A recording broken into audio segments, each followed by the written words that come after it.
Hey my YouTube family, Radhe Radhe. Welcome back to my channel struggle life. कैसे हैं आप सब। आज सुबह का मौसम इतना ज़्यादा सुहाना था। मतलब सुबह सुबह ऐसा मौसम देख के दिल बहुत खुश हो जाता है। अंदर से सेटिस्फेक्शन, एक खुशी वाली फीलिंग होने लगती है। अगर आपने मेरा लास्ट व्लॉग देखा होगा तो लास्ट व्लॉग में आपने देखा होगा कि मैंने जो रात को सोई थी वो सुबह 3 बजे सोई थी।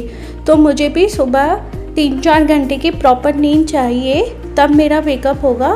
तो मैं सुबह 7 बजे मैंने वेकअप किया। वेकअप करने के बाद इतना टाइम हो चुका था कि पढ़ने का टाइम नहीं था, लेकिन आके किचन में आने के बाद अपने लिए पानी गर्म करा और साथ में फैमिली मेम्बर्स के लिए मैंने चाय बनानी स्टार्ट कर दी थी। आज से हमारी फैमिली में एक और मेंबर एक्स्ट्रा है, वो हमारे मामा जी हैं। तो उनके लिए भी एक एक्स्ट्रा कप हो चुका था। एक कप में मेरे लिए, एक मम्मी के लिए, एक पापा के लिए और एक मामा जी के लिए थी। ये सुबह सुबह मैं करने के बाद मैं एक बुक लेके आई थी यूपीएसआई के लिए, तो वो भी मुझे देखनी थी। मैंने लास्ट डे नहीं देखी थी। इससे पहले मैं देख रही थी कि मैं थोड़ा सा मैथ्स सॉल्व करूं, क्योंकि आजकल मुझे मैथ्स सॉल्व करने में बहुत इंटरेस्ट क्रिएट हो रहा है।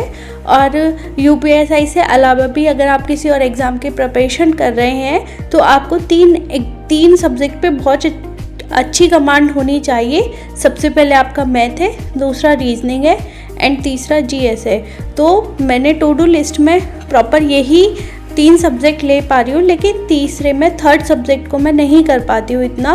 तो मैं मैथ सॉल्व करती हूँ और रीजनिंग सॉल्व करती हूँ। और अगर मैं एडवाइस करूँ तो मैथ एक ऐसा आपका सब्जेक्ट है कि इसे आपको पर डे लेना चाहिए।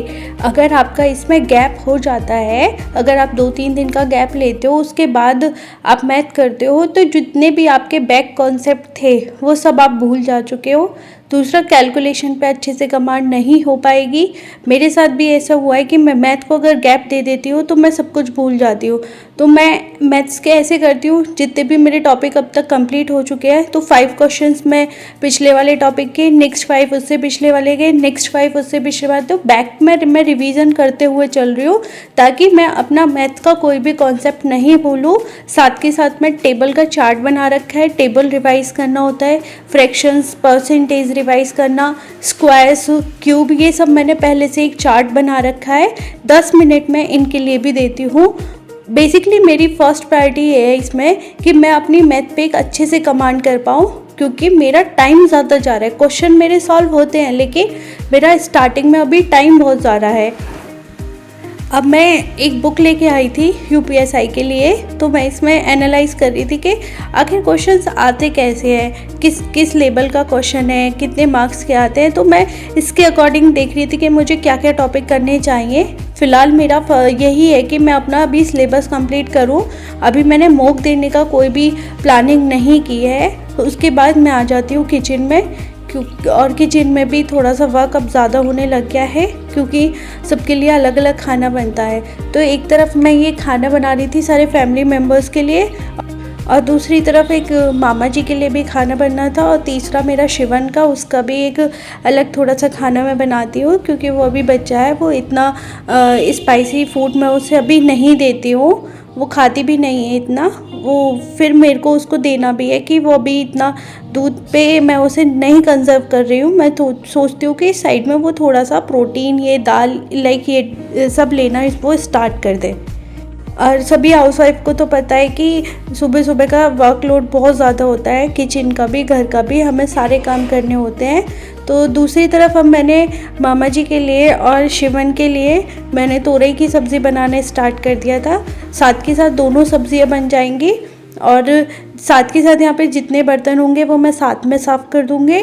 और आटा भी मैं सुबह ही मल के रख दूँगी, क्योंकि आज मामा जी को लेके डॉक्टर के पास जाना है, तो उन्हें सुबह सुबह थोड़ा सा खिला के भेजना सही है। क्योंकि एक पेशेंट है, वो अगर मेडिसिन्स लेते हैं तो पेशेंट को भूख बहुत जल्दी लगने लगती है। तो मैं यही सोच रही थी कि मैं उनके साथ थोड़ा सा लंच में रख दूँ, ताकि कुछ भी कंडीशन हो, लेट हो या जल्दी आए, तो वो उनका अच्छे से हो जाए मैनेज मेरी तरफ से। मैं तो सिंगल सब्जेक्ट यूज़ करती हूँ, लेकिन मैं खाना बनाने में मल्टीपल हैंड का यूज़ करती हूँ। एक साथ मैं 3-4 काम ले ही लेती हूँ कि ये भी हो जाएगा, ये भी हो जाएगा, ये भी हो जाएगा। जैसे मैं किचन में काम कर रही हूँ तो साइड में मैंने मशीन चला दी है कि वो कपड़े वॉश हो जाएंगे, बीच बीच में मैं थोड़ा सा डस्टिंग का काम ले लेती हूँ। फिर शिव्या भी जग जाती है, उसके साथ भी मैनेज करना होता है। तो बस गाइस, मैनेज करना आपके हाथ में है। आप थोड़ा सा धीरे धीरे काम करोगे, करना आपको ही है। अगर आप लेट काम करोगे, करना आपको ही है। तो थोड़ा सा टाइम बचाने के चक्कर में मेरे साथ भी ऐसा ही होता है कि मैं जल्दी जल्दी करने की कोशिश करती हूँ। फिर हस्बैंड मेरे जाग चुके होते हैं, तो उनको उठने के बाद, फ्रेश होने के बाद ग्रीन टी चाहिए, तो मैं उनको ग्रीन टी लेके उनके लिए प्रिपेयर हो चुकी है, उन्हें देने जा रही हूँ। एक मेरे पास कमेंट आया था कि मैम आप कितने घंटे सोते हो? तो सोने का मैं बताऊँ 6 to 7 आवर्स मेरा रहता है, लेकिन वो टाइम मैं बहुत थोड़ा स्लॉट्स में डिवाइड करती हूँ। जैसे कि आज मेरी सुबह सुबह में 4 आवर्स हो चुकी है, तो इनफ लग रहा है मुझे। लेकिन मुझे पता है कि जब मैं पढ़ूंगी तो मुझे नींद आएगी, और लेकिन मुझे नेक्स्ट डे भी मुझे 7 आवर्स का चैलेंज लेना है। तो मेरे लिए पॉसिबल नहीं होगा कि मैं डे में सो जाऊं, क्योंकि इस टाइम मेरा डे इतना हेक्टिक होता है कि मैं हाउस होल्ड वर्क से ही लगभग 11 ओ क्लॉक फ्री हो पाती हूँ। और उसके बाद 11 से 12 पे मेरा टाइमिंग होता है कि मैं अपने बच्चे को अच्छे से उसका पेट भर के उसको सुला देती हूँ। उसके बाद ही मेरी स्टडी स्लॉट शुरू होता है। तो अगर मेरी डे में नींद नहीं होती है तो फिर ऐसा नहीं होता है कि मैं रात में नहीं पढ़ पाती हूँ। लेकिन जब बॉडी साथ नहीं देती है तो पढ़ना इतना प्रेशराइज नहीं होता है। फर्स्ट प्रायोरिटी आप अपनी हेल्थ को भी रखिए, क्योंकि आपको आज नहीं कल भी पढ़ना है, कल नहीं परसों भी पढ़ना है। तो आपको डे बाय डे बढ़ना है, धीरे धीरे आस इंक्रीज करिए। अगर आप बॉडी को एक साथ 360 एंगल चेंज करोगे तो नहीं हो पाएगी। आपने मेरा फर्स्ट डे से व्लॉग देखा होगा, तो मैंने धीरे धीरे करके अपनी बॉडी को चेंज किया है। अगर आप एक साथ 360 करोगे तो तबीयत बहुत ज़्यादा ख़राब हो जाएगी, लेकिन अगर आप धीरे धीरे चेंज करोगे, मिनी तबीयत आपकी ख़राब होगी, लेकिन आप उसको हैंडल करते चलिए, आप उसको फेस करते चलिए। ये भी आपके साथ एक प्रॉब्लम होगी। अगर आप उसको फेस नहीं करोगे तो आप आपकी पढ़ाई को नहीं कर पाओगे। आपकी बॉडी है, आप जैसा चाहो इसको आप वैसा टर्न कर सकते हो, ये आपके ऊपर डिपेंड है। हमारी बॉडी से हमें कितना काम लेना है ये हमारे ऊपर डिपेंड करता है। ये सारा वर्क आपके माइंड का होगा। अगर आप अंदर ये सोचते रहोगे ना कि इतना सारा काम करके मैं थक जाऊंगी, मैं पढ़ूंगी कब, तो डेफिनेटली आप पढ़ ही नहीं पाओगे। आपको ये सोचना है कि मुझे पढ़ना है, मुझे हर कीमत पे पढ़ना है, मुझे हर कीमत पे अपने आस कंप्लीट करने हैं, तो वो हो जाएंगे। अगर नेगेटिव पॉइंट आप अपने माइंड को देते रहोगे तो कभी नहीं हो पाएगा यार। अपने आप को थोड़ा सा पॉजिटिव रहने की कोशिश करिए कि हो जाएगा, मैनेज हो जाएगा, कोई बात नहीं। अब बात करते हैं हम नींद की। बंदा रात को भी पूरे अच्छे तरीके से सो रहा है और दिन में भी उसे नींद के लिए चाहिए, तो फिर संघर्ष वाली ज़िंदगी आपकी क्या है? आप संघर्ष कर क्या रहे हो? संघर्ष है आप अपनी नींद को त्यागो, आप अपनी बॉडी को 100% यूज़ में लो, ये आपका संघर्ष है। संघर्ष ये नहीं है कि आराम रिलैक्स वाला लाइफ मिले तभी पढ़ाई करो। भाई हमसे बेकार ज़िंदगी भी लोगों की बहुत है, वो उस कंडीशन में पड़ जाते हैं, बिना खाए पिए भी वो पढ़ते हैं। तो हमें जो ज़िंदगी मिली है, थैंक्स टू गॉड, हमें एक के बाद एक चैलेंज फेस करना चाहिए, क्योंकि लाइफ में ना फेसिंग करने से एक अलग ही कॉन्फिडेंस आता है, एक अलग ही प्योरिटी हमारी बॉडी के अंदर होती है, इम्प्रूवमेंट होता है। फिर भगवान भी उसी को ही परखता है जो भगवान के सिचुएशन को टैकल कर सके। तो आपको बनना कैसा है? सिचुएशन के साथ कूल डाउन हो जाना है या उनको फेस करना है? संघर्ष के साथ मिली हुई सफलता का मज़ा अलग ही होता है यार। मैं अपनी बात करूँ तो मैं अपना 100% दे रही हूँ। मुझे नहीं है कि मुझे मिलेगी सफलता, नहीं मिलेगी, ये सिर्फ भगवान के ऊपर है। मेरा काम है कर्म करने का, मैं अपना 100% दूंगी जितना मेरे से दिया जाएगा। बाकी भगवान के हाथ में है, उन्हें लगेगा कि मेरी मेहनत सफल है तो मुझे वो कामयाब ज़रूर करेंगे। अगर उन्हें नहीं लगता कि अभी थोड़ी सी दिक्कत और है, थोड़ा सा मेहनत करना और बाकी है, तो मैं करूँगी।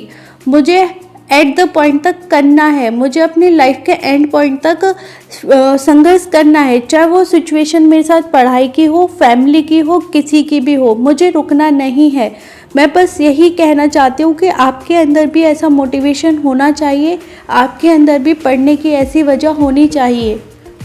सारे हाउस होल्ड का वर्क करने के बाद फिर मैं आ जाती हूँ अपना स्टडी स्लॉट पे। ये मेरा आफ्टरनून का टाइम है, लगभग 12 o'clock।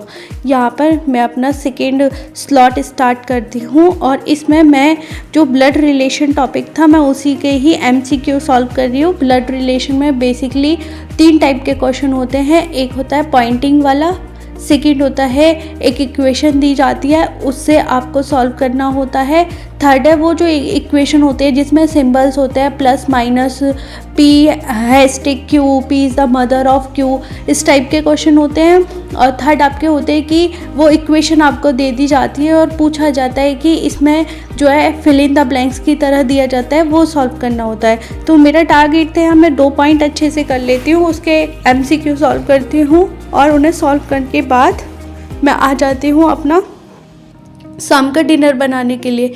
इसके बीच में मैंने ट्यूशन बैच लिया था। फिर शाम का स्लॉट भी मेरा यही है कि इस टाइम भी 2 तरीके का खाना बनेगा। तो ये एक हमारे घर डिश होती है, आम की चटनी बनाई जाती है, ये मीठी चटनी होती है। ये this is my favourite dish, मुझे अच्छी लगती है, बहुत जल्दी क्विकली बन जाती है, तो टाइम कंज्यूमिंग है। और साइड में दाल बन रही है, जिसको ये नहीं खानी वो दाल खाइए। और मेरे शिवन के लिए भी यही खाना है, वो दाल खा लेती है अच्छे से, उसकी फेवरेट है दाल। पता है एक मैं टॉपिक डिस्कस करूं कि आचार्य प्रशांत जी को तो आप जानते हो, उन्होंने एक अपनी बुक में लिखा था कि स्त्री के अंदर क्या होता है कि वो सिचुएशन के साथ खुद को हैंडल कर लेती है।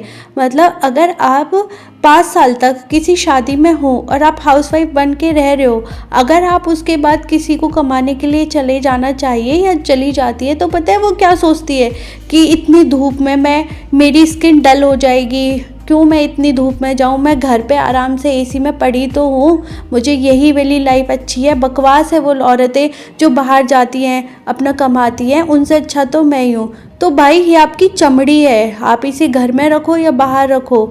जो घर में लेडीज़ रहती हैं उनकी कोई वैल्यू होती है क्या उनकी कोई वैल्यू होती है? उनके हस्बैंड कमा के लाते हैं, उनको दूसरों के आगे हाथ फैलाना होता है। हाँ, जब मिलता है ठीक है, अगर आपके खुद की इनकम होगी, आपकी मन की चॉइस होगी, आप जो चाहे वो खरीद सकते हो, आप जैसे चाहे अपनी लाइफ जी सकते हो। एक जो जॉब वाली लेडीज़ होती है, कमाने वाली स्त्री होती है, उसकी समाज में एक अलग ही वैल्यू होती है। और जो एक हाउसवाइफ होती है उसके ऊपर बंधन बहुत होते हैं, रिस्ट्रिक्शंस बहुत होते हैं कि तुम ये नहीं पहन सकते, तुम ऐसे नहीं चल सकते, तुम वैसे नहीं चल सकते। वहाँ दूसरी एक एजुकेटेड और कमाने वाली अगर किसी लेडीज़ को देखते हो तो उसके ऊपर कोई बाउंडेशन नहीं होते हैं, वो पढ़ी लिखी होती है, उसको एक अलग रिस्पेक्ट मिलती है और उससे कोई कभी नहीं कहता है कि तुम ये करो तुम वो करो, बिकॉज शी इज़ एजुकेटेड, वो पढ़ी लिखी है, वो कमाती है, उसके ऊपर कोई बाउंडेशंस ही नहीं है। तो चॉइस इज़ योर यार, तुम्हें कौन सी लाइफ चाहिए, आप डिपेंड करो कि आपको कौन सी वाली लाइफ जीनी है। नाइट में मेरे साथ क्या हुआ था कि शिवन को सोना था, उसको सुलाया और उसको सुलाते सुलाते मतलब ना मैंने डे में रेस्ट किया, 4 आवर्स मेरी स्लीप ही हुई थी, मैं सो गई, मुझे खुद नहीं पता मैं कब सोई हूँ। और जब मेरी आंखें खुली तो वो सुबह के आपके 7 बज रहे थे। तो बॉडी को जब रेस्ट नहीं दोगे तो यही हालत थी। तो मैंने डिसाइड किया कि मुझे डे में अपने कंप्लीट करने हैं। तो बेसिकली ये आज का मॉर्निंग से व्लॉग है। मैंने सारे हाउस होल्ड वर्क पूरे करे, सब कुछ करा। उसके बाद मैंने 11 o'clock से पढ़ना स्टार्ट किया और अपने सारे जितना भी बैक का 7 आवर्स देने थे वो मैंने 7 आवर्स इस वाले डे में दे दिए। और इसके बाद अब मैंने डिसाइड किया है कि मैं नाइट में स्टडी करूँगी, क्योंकि आज के मेरे 7 आवर्स रह चुके हैं। तो अब मैं देखती हूँ अपना, ये टाइम हो चुका है शाम के 3 o'clock। इसके बाद मुझे ट्यूशन बैच देना है और मैं आज नाइट स्टडी करने वाली हूँ। देखते हैं क्या होता है। अगर आपको मेरा चैनल अच्छा लगता है तो लाइक करें, शेयर करें, सब्सक्राइब करना ना भूलें।